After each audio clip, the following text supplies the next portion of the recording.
정정희 목사님보다는 제가 학교 1년 선배입니다. 그런데 나이는 비슷한 것 같아요.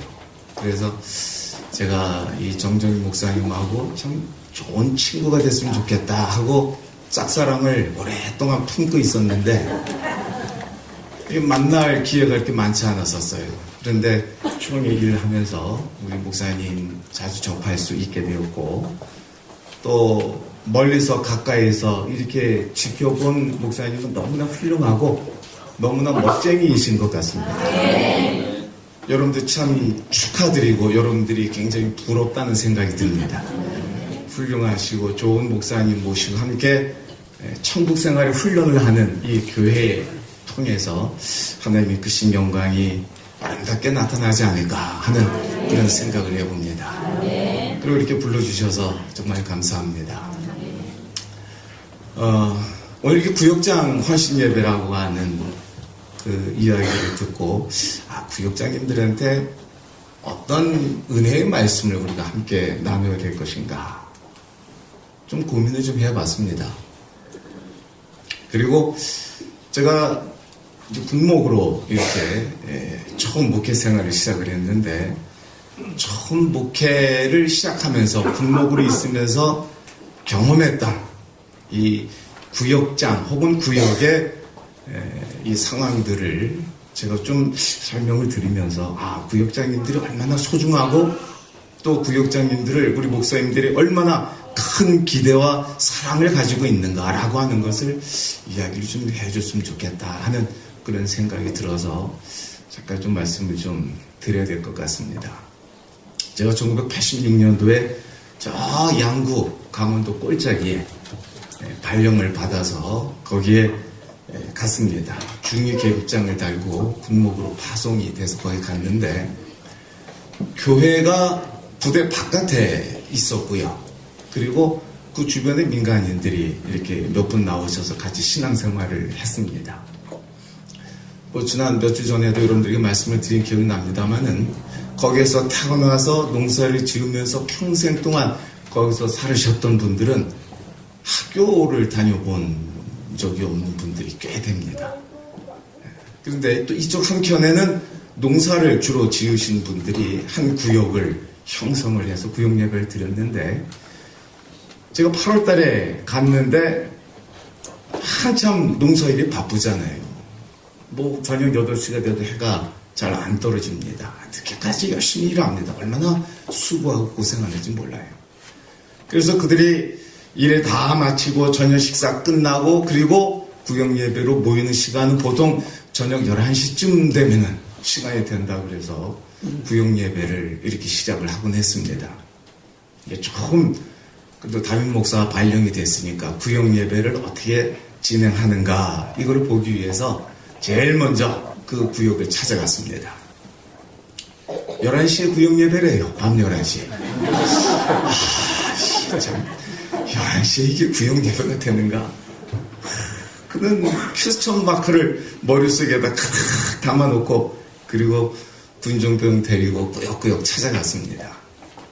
모였습니다. 한 7, 8분 이렇게 시골 할머니들만 쭉 모여가지고 구역 예배를 드립니다. 근데 제대로 드릴 수가 없었어요. 왜 그런 줄 아세요? 찬송가를 이상하게 부르더라니까요. 웃음이 터져가지고 이게 예배가 잘 안 되더라니까요. 예를 들면 이겁니다. 보통 우리가 찬송을 부를 때 보면은 은혜 받은 그 정도에 따라서 좌우로 이렇게 흔들립니다. 이렇게 흔들리고, 조금 더 기도를 많이 하신 분들은 이제 앞뒤로 이렇게 흔들리고 그렇게 하죠. 이것까지는 이해가 됩니다. 왜냐하면 저도 가끔 이렇게 하면서 찬송을 부르니까 그거는 괜찮은데, 이 곡조가 이상한 거예요. 4줄 가까이 찬송을 하는데 4줄을 가까이 이렇게 불러야 되잖아요. 근데 이 할만시설은 어떻게 부르느냐 하면은 흔들면서 4줄을 가까이 하려 함은, 많이 듣던 곡이죠. 그렇죠? 십자가 짐 같은 고생이나 이렇게 부르는 할머니들이 한 대여섯 분 계시고 또 연세가 조금 더 드신 분들은 그것조차도 못 따라합니다. 내 주를 가까이 하게 하면 십자가 짐 같은 이렇게 혼자 쭈글쭈글대면서 찬송을 부르는데 웃음이 터져가지고요 도저히 예배를 드릴 수가 없겠더라고요. 근데 구역장님은 아주 진지하게 그분들의 그렇게 부른 스타일을 다 소화하면서 하긴 뭐 자기도 똑같이 불렀으니까 그리고 이제 이렇게 예배를 인도하는 걸 보면서 야, 참 구역장님들이 대단하구나. 이 구역장님이 이 할머니들을 잘 보듬으면서 구역을 이끌고 또 교회에 출석하면서 신앙생활하는 그 모습이 참 보기가 좋다. 감동을 좀 받았습니다. 자, 그 다음 주는 이번에는 군인 가족들만 있는 그 구역에 갔습니다. 아파트입니다. 그런데 거기는 이제 아침 오전 11시에 또 예배를 시작해요. 11시 20분이 되도록 아무도 안 들어오는 거예요. 그래서 구역장한테 물어봤습니다. 아니 집사님 예배 시간이 11시인데 11시 20분인데 왜 아무도 안 오지요? 그랬더니 이 구역장이 뭐라고 그러느냐면 목사님 한 5분만 있으면 또 우르르 들어옵니다. 그래요. 근데 아니나 다를까 25분쯤 되니까 또 서너 분이 쫙 들어와서 또 구역 예배에 함께 참석을 하게 됐습니다. 그래서 물어봤습니다. 왜 늦었습니까? 그랬더니 구역장이 자꾸 눈치를 주는 거예요. 목사님 그거 물어보지 마세요. 그래. 왜요? 그랬더니 기도가 끝나야 들어오지요. 그러는 거예요. 이게 무슨 소린가 했더니 누구를 기도를 시킬지 몰라가지고 자기가 걸리면 혹시 또 기도가 이상하게 나올까봐 차마 예배 시간에 맞춰서 들어오지 못하고 있는 거예요. 이해하시겠어요? 그런데 오늘 기도하신 집사님 어느 분인지 모르지만 아주 심령이 깨끗하고 큰 감동이 울리는 그런 기도였습니다. 얼마나 감동적인지 모릅니다. 그런데 제가 처음에 군인예배 인도했던 그 군인가족 이게 집사인지 잡사인지 모르겠습니다만 그분들은 혹시 목사님이 자기를 지목해서 기도시킬까봐 기도가 끝난 때쯤 되는 요때는 끝냈겠지 해갖고 그때 이제 이렇게 들어온다라고 하는 그런 이야기를 제가 접하면서 참 구역장이 정말 수고롭고 교회 부흥에 가장 중추적인 역할을 하는 그런 부서로서 최선을 다하는구나 하는 그 모습이 얼마나 좋았는지 몰라요.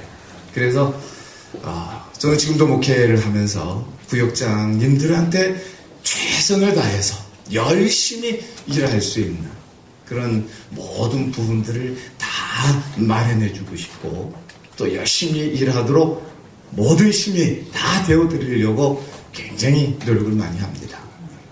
오늘 구역장 헌신 예배라고 해서 사회자에 의해서 구역장님들 나오셔서 특송을 하겠습니다 하는데 우르르 나오는데요. 전 데모하러 나온 줄 알고 깜짝 놀랐어요. 얼마나 보기 좋은지 모릅니다. 그리고 또 다른 한편으로는 이렇게 훌륭한 교회를 잘 목양해 나가시는 우리 정 목사님 참 멋있는 분이다. 참 부럽다. 이런 생각을 해봅니다. 아멘이죠? 네, 아멘입니다. 아름다운 교회로 복된 교회로 잘 이끌어 가실 줄로 믿습니다. 제가 제대를 하고 우리 교단대 서울의 어느 교회에서 부목사로 한 1년 조금 넘게 섬긴 적이 있었습니다. 근데 그 교회에 혜진이라고 하는 아주 어린 아이가 있었어요. 그때 6살이었었습니다. 근데 이 아이는 아주 눈망울도 똘망똘망하고 얼마나 예쁘게 생겼는지 몰라요. 근데 이 아이가 병에 걸렸습니다. 혈액암입니다. 그리고 병원에서 진단하기를 이 아이는 6개월밖에 못 삽니다. 이런 진단을 받았다는 겁니다. 그리고 제가 거기에 갔었을 때는 6개월이 지나서 1년 가까이 생명을 연장하면서 병원에서 치료를 받고 있었습니다. 위급한 상황이 벌어질 때마다 그의 어머니는 목사님한테 전화해서 목사님 우리 아이가 좀 심각하대요. 목사님 와서 기도 좀 해주세요. 애절하게 부르짖는 거예요.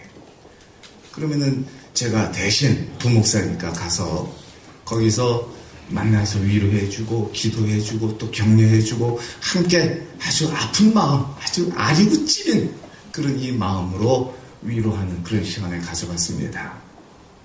근데 그 어머니가 이렇게 얘기합니다. 목사님, 저는요 진짜 소원이 있는데요, 우리 아이하고 하루만이라도 더 살게 해달라고 얼마나 하나님께 부르짖는지 몰라요.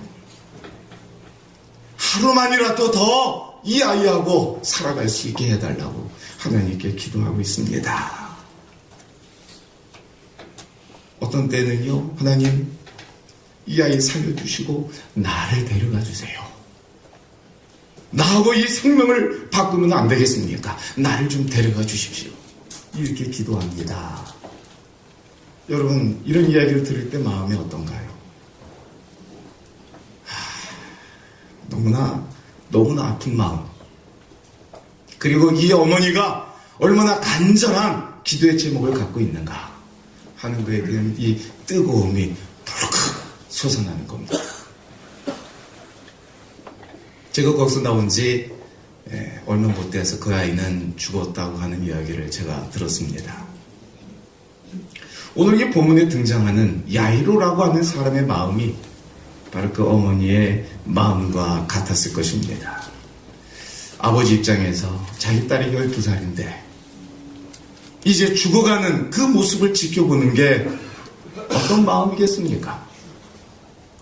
더는 희망이 없을 것 같은 이 딸 아이를 보면서 그는 이렇게 이야기를 해줬을 겁니다. 얘야, 조금만 더 버텨봐라. 염려하지 마. 아빠가 무슨 짓을 했어라도 네 병은 꼭 고쳐줄 거야. 조금만 기다려라.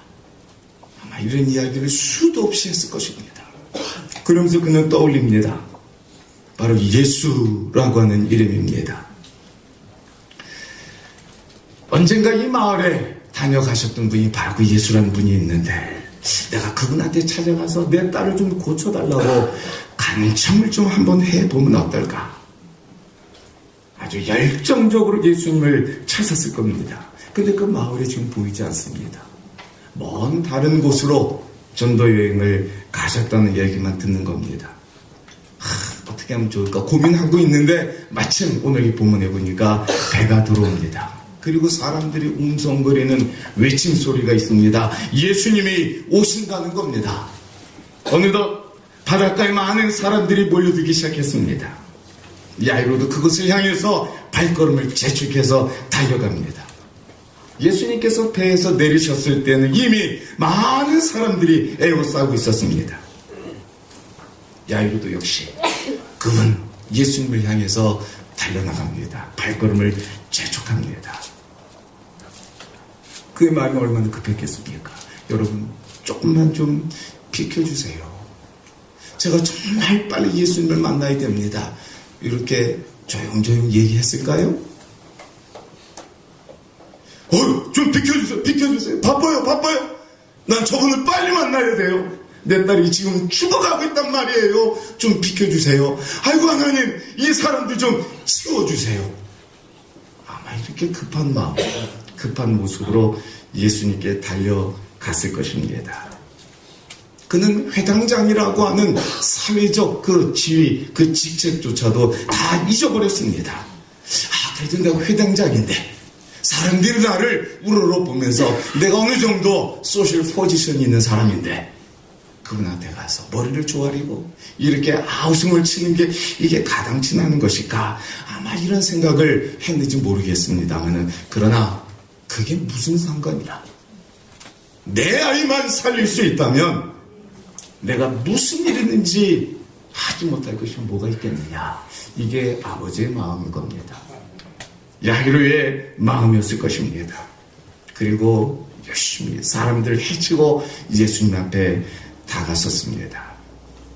그는 주님 앞에서 무릎을 꿇었습니다. 그리고 아주 간곡히 요청합니다. 내 어린 딸이 죽게 되었습니다. 오셔서 내 아이에게 손을 얹어 주십시오. 그리고 살려주십시오. 얼마나 간절히, 얼마나 간곡한 모습으로 예수님을 향해서 이렇게 이야기를 했겠습니까? 오늘 본문 21절부터 23절을 여러분들 눈으로 한번 보십시오. 예수께서 배를 타시고 다시 맞은편으로 건너가시니 큰 무리가 그에게 모이거늘 이에 바닷가에 계시더니 회당장 중에 하나의 야이로라 하는 이가 와서 예수를 보고 발 아래 엎드려 간곡히 구하여 이르되 내 어린 딸이 죽게 되었사오니 오셔서 그 위에 손을 얹으사 그로 구원을 받아 살게 하소서. 얼마나 간절했든지 예수님께서도 아무 말씀도 하지 않으셨습니다.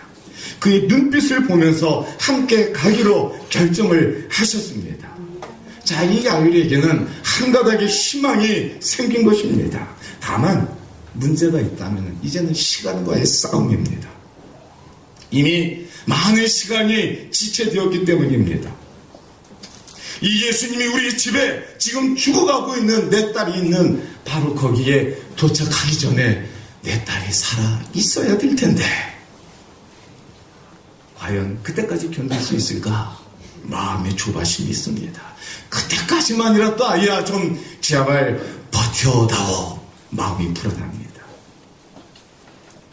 이런 불안, 이런 염려와 함께 야이로는 예수님을 모시고 급하게 발걸음을 뗍니다.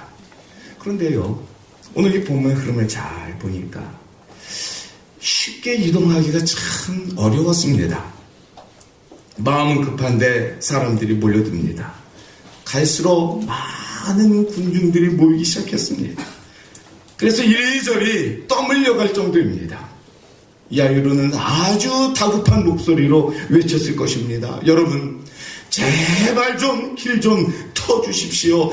내 딸이 지금 죽어간단 말입니다. 길 좀 터주십시오. 빨리 가야 됩니다. 예수님, 빨리 좀 가주시지요. 빨리 좀 가주시지요. 이런 외침 간구 속에서 급하게 몸을 움직였을 것입니다. 자, 24절에 보니까 이에 그와 함께 가실새 큰 무리가 따라가며 애워싸 밀더라. 사람들이 서로 막 밀쳐든 그런 와중 속에 앞으로 진행하던 중에 갑자기 예수님께서 발걸음을 멈추시는 겁니다. 그리고 두리번거리면서 이렇게 말씀을 합니다. 누가 내 옷에 손을 대었느냐? 옆에서 제자들이 이야기합니다. 예수님, 사람들이 이렇게 많이 몰려들었습니다. 누군가가 이렇게 잘못 실수해서 손을 댈 수도 있을 것 아닙니까? 그런데 예수님은 꼼짝도 하지 않으십니다. 누군가를 기다리듯이 그 자리에서 움직이지 않고 있었습니다. 그 내용이 바로 오늘 보면 25절부터 32절까지의 내용입니다. 자, 이런 상황 속에서 야이로가 얼마나 황당했겠습니까? 얼마나 답답하고 안절부절 못했겠습니까? 여러분들, 야이로의 심정이 느껴지십니까? 예수님 급해요. 지금 빨리 가셔야 돼요. 그 사람 누군지 모르지만 나중에 다시 찾으면 안 되겠습니까? 아마 이렇게 예수님을 재촉하면서 그의 길을 가려고 시도했을 것입니다. 바로 그때 한 여인이 예수님께 나옵니다. 내가 예수님 옷에 손을 댔습니다. 말을 합니다. 아주 장황하게 자신의 이야기도 시작합니다. 12년 동안 혈루증을 앓아서 여러 의사들에게 좀 고쳐보겠다고 시도를 했는데 고생이란 고생은 다 해봤습니다. 재산도 다 탕진했습니다. 그런데 아무런 효용이 없었습니다. 이제 마지막으로 나는 예수님만 만나면 나을 수 있을 것이다 라는 이 소망을 가지고 이렇게 사람들이 군중들이 모여있는데 이게 다 비집고 들어와서 예수님의 옷자락을 내가 잡았습니다. 이렇게 고백하는 겁니다. 자, 이때 예수님이 어떻게 하셨습니까? 예수님은 이 여인에게 이야기합니다. 딸아, 내 믿음이 너를 구원하였다. 평안히 가라. 자, 이 내용만 보면은요, 굉장히 멋지죠.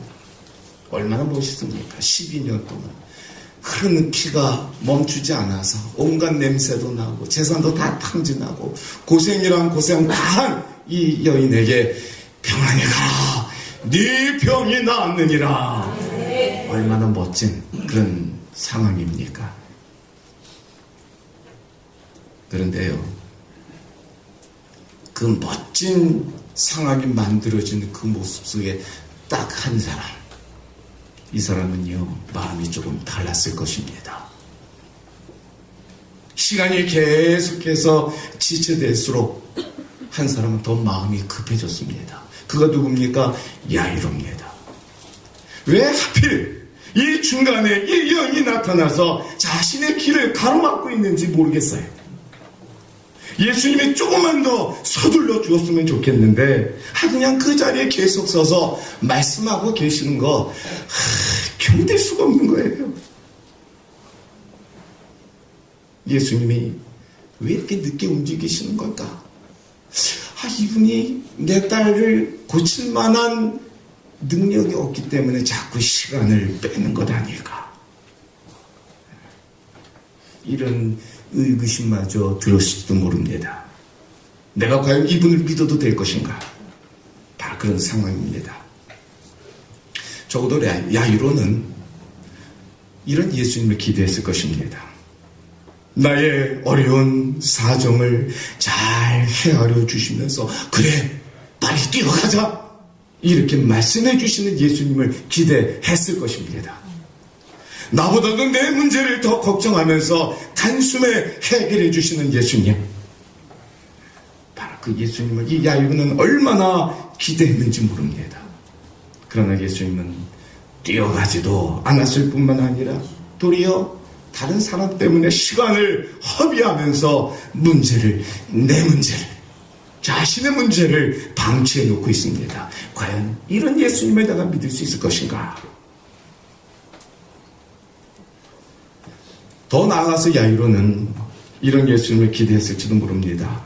오직 내 문제에만 집중해 주시는 예수님.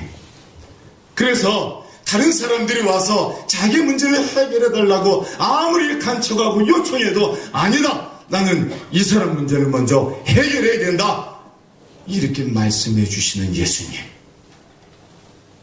야이로는 아마 그런 예수님을 기대했을 것입니다. 그런데 이 예수님은 자신의 문제보다는 이 여인에게 더 많은 관심을 쏟고 계시는 것처럼 보입니다. 왜 예수님께서는 내 문제에 대해서 집중을 하지 않고 계시는 겁니까? 이런 주님을 내가 과연 믿어야 됩니까? 아니나 다를까요? 걱정했던 일이 발생하고 맙니다. 오늘 보면 35절 말씀을 보십시오. 아직 예수께서 말씀하실 때에 회당장의 집에서 사람들이 와서 회당장에게 이르되 당신의 딸이 죽었나이다. 당신의 딸이 죽었습니다. 그런데요, 이 말을 전할 그 시점이 바로 아직까지 예수님께서 말씀하고 계실 때라, 이렇게 성경은 말합니다. 왜 그날따라 예수님은 말씀이 이렇게 많으셨을까? 왜 그토록 말씀을 끊지 않으셨을까요? 아직 예수께서 말씀하실 때에 라고 하는 이 구절은 아마도 우리가 이렇게 바꿔서 이해를 할 수 있을 것 같습니다. 아직 예수님께서 나를 위해서가 아니라 다른 사람을 위해서 일하고 계실 때, 바로 그때에 야이로의 집에서 사람이 와서 당신의 딸이 죽었나이다, 이런 소식이 들리는 거예요. 그렇게 애썼건만, 그렇게 간절히 사모하고 노력했건만 모든 것이 다 끝나버리는 그런 순간입니다.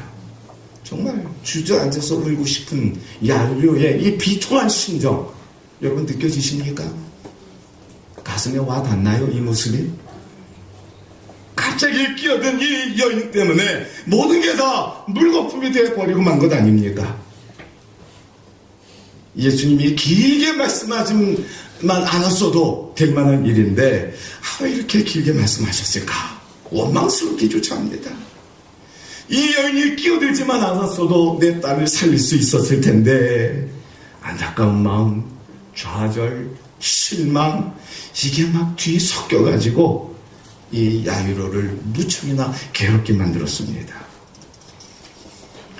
자, 이렇게 절망하고 있었던 야이로에게 주님께서 말씀합니다. 두려워하지 말고 믿기만 하라. 아멘. 오늘 이 본문의 흐름을 살펴보면은 야이로가 예수께 요청했던 내용과 예수님께서 행하셨던 그 내용이 정확하게 일치하고 있는 것을 발견합니다. 야이로는 예수님께 엎드려서 이렇게 요청했지 않습니까? 오셔서 내 딸에게 손을 얹어 구원을 받아 살게 하옵소서. 그리고 그 요청 그대로 주님께서 행하셨습니다. 예수님은 야이로의 집에 가셨고 집 안까지 들어가셨습니다. 그리고 야이로의 딸에게 다가가서 손을 잡으시고 짤막하게 외칩니다. 딸따금. 그 소녀를 일으켜 세우셨습니다. 야이로가 원하던 방식 그대로 주님께서 그대로 행하신 것입니다. 다만 시간이 조금 지체됐다는 겁니다. 한번 생각을 해보십시다. 밥 먹고 우리 목사님 목양실에서 설교를 몇 분 해야 되니까 그랬더니 목사님 저는 1시간이면 예배가 다 끝납니다 그러더라고요. 그래서 그럼 1시간에 맞춰야 되는구나 이렇게 생각을 했는데 이 시간이 뚝 가버렸습니다. 뭐 어쩔 수 없죠. 어떡합니까?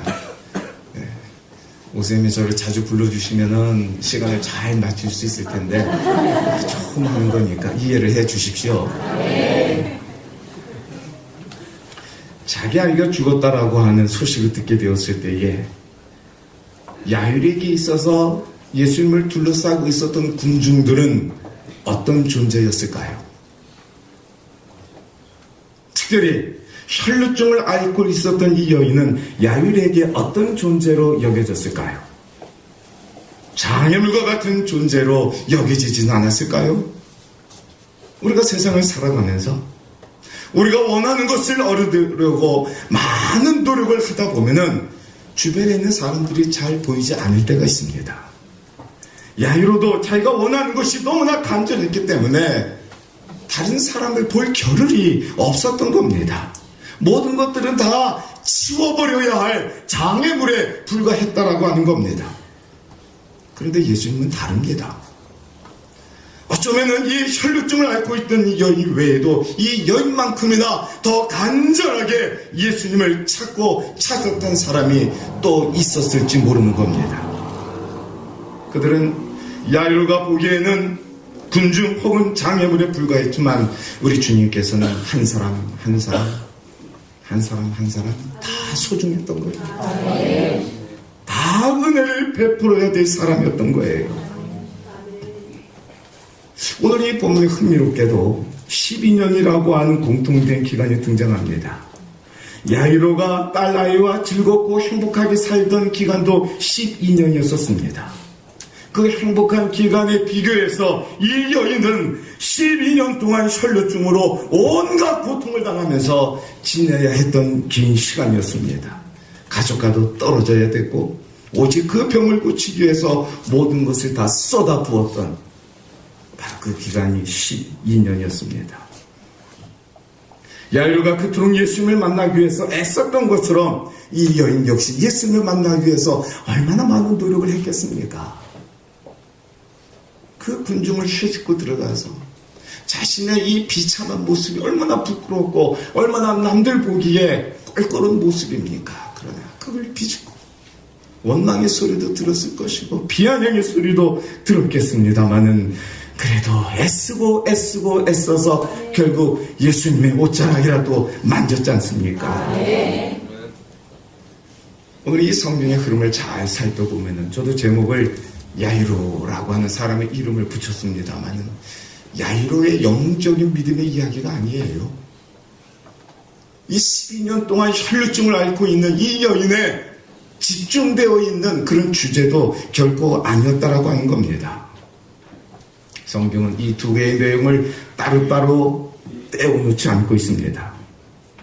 오히려 이 두 가지 이야기가 서로 얽혀주면서 예수님에게 은혜를 입은 사람들이라고 하는 이런 제목을 붙여도 틀림이 없을 것입니다. 예수님은 매우 느리게 움직인 것처럼 보였을지라도 그러나 마침내 야이로의 소원을 들어주셨습니다. 그뿐만 아니라 혈루증 앓던 이 여인도 고쳐주셨습니다. 그래서 이 야이로는 이 사건을 통해서 굉장한 깨달음을 갖게 되었을 것입니다. 아하! 예수님은 저분은 내 문제만 해결해 주신 분이 아니라 나 외에 다른 사람의 기도도 들어주시는 분이시구나. 내 기도에만 응답하시는 분이 아니라 내가 알고 있는 모든 성도들의 그 애통하고 간절한 기대에 응답하시는 분이시구나. 나의 하나님이시고 우리 누구의 하나님이시구나. 바로 이걸 깨달았던 겁니다. 제가 공수부대에서 근무를 했었어요. 그렇게 안 생긴 것처럼 보이죠? 어떤 분은 저보고 되게 착하게 생겼다고 얘기를 하는데요. 저는 그 소리가 별로 그렇게 좋아 보이지 않았어요. 그래서 어떻게 하면 좀 깡다구 있는 사람처럼 보이게 할 수 없을까? 그런데 가만히 보니까 공수부대가 있더라고요. 그래서 자원에서 거기 가서 근무를 했었습니다. 그런데 나올 때 보니까 군기는 다 빠졌고요. 별 볼품 없는 그런 한 중견 아저씨로 그냥 끝나고 말았습니다만은, 근데 이 공수부대에서 근무하면서 나름 많은 그런 그 경험들을 좀 해봤습니다.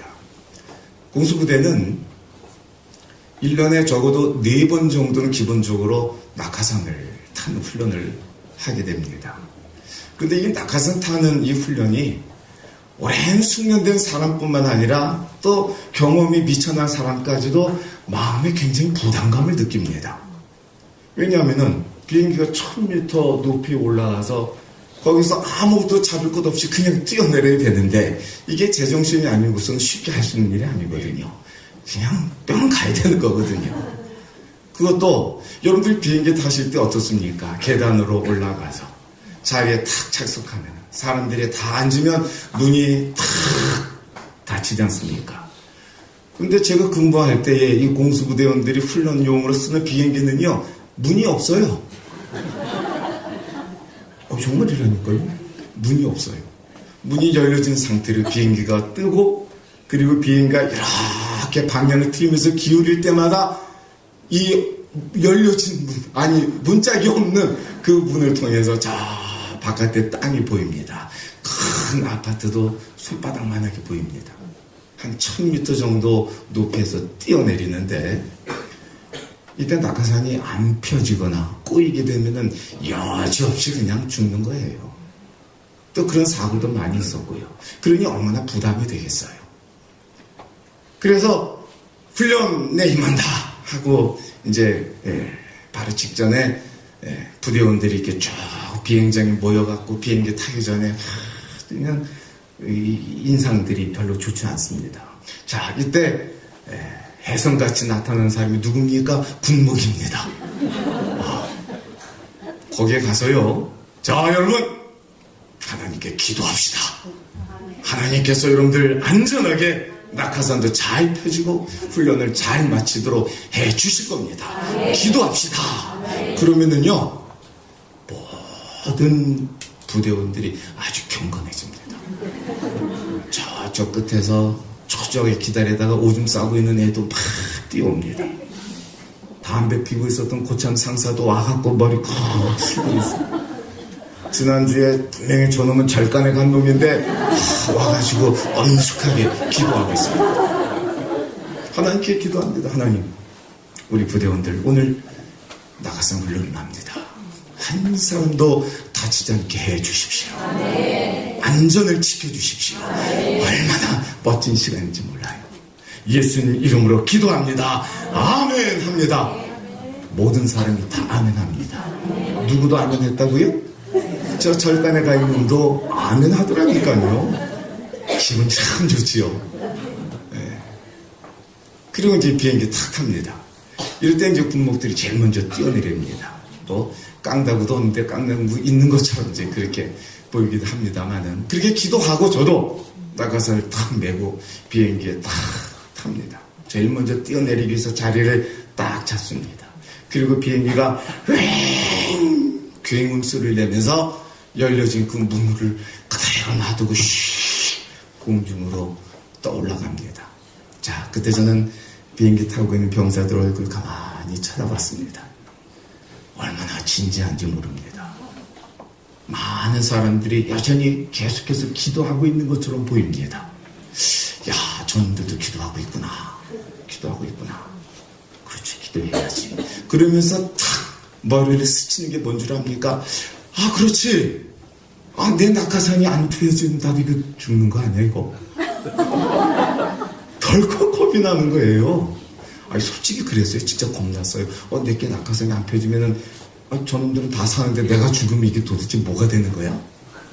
이런 생각이 드니까 겁이 덜컥 나가지고, 저도 하나님께 온마음을 이렇게 다시 잡고 기도했습니다. 솔직히 이런 기도했습니다. 좀 부끄럽습니다만, 하나님, 제가 아까 비행장에서 우리 병사들 다 안전하게 훈련 마치게 해달라고 기도했습니다. 그리고 비행기를 타고 이렇게 가만히 보니까 이놈들이 여전히 계속해서 기도하고 있는 것 같은데, 이 사람들의 기도를 받으시느라고 하나님은 얼마나 바쁘시겠습니까? 그런데요, 하나님, 나는 목사 아닙니까? 내 낙하산이 안 펴져갖고 내가 죽기라도 한다면 하나님 얼마나 큰 망신스럽습니까? 이 사람들 기도 들으시느라고 바쁘시겠지만 그래도 내 기도를 먼저 들어주셔야 됩니다. 아유, 참 죄송합니다. 제가 그랬었어요. 그때 30대 초반에 그 젊은 나이의 목사가 그런 기도를 했던 게 지금도 생각해보면 참 철딱선이 없다 하는 생각이 듭니다. 그런데 웬걸요? 이게 사람의 마음인 거예요.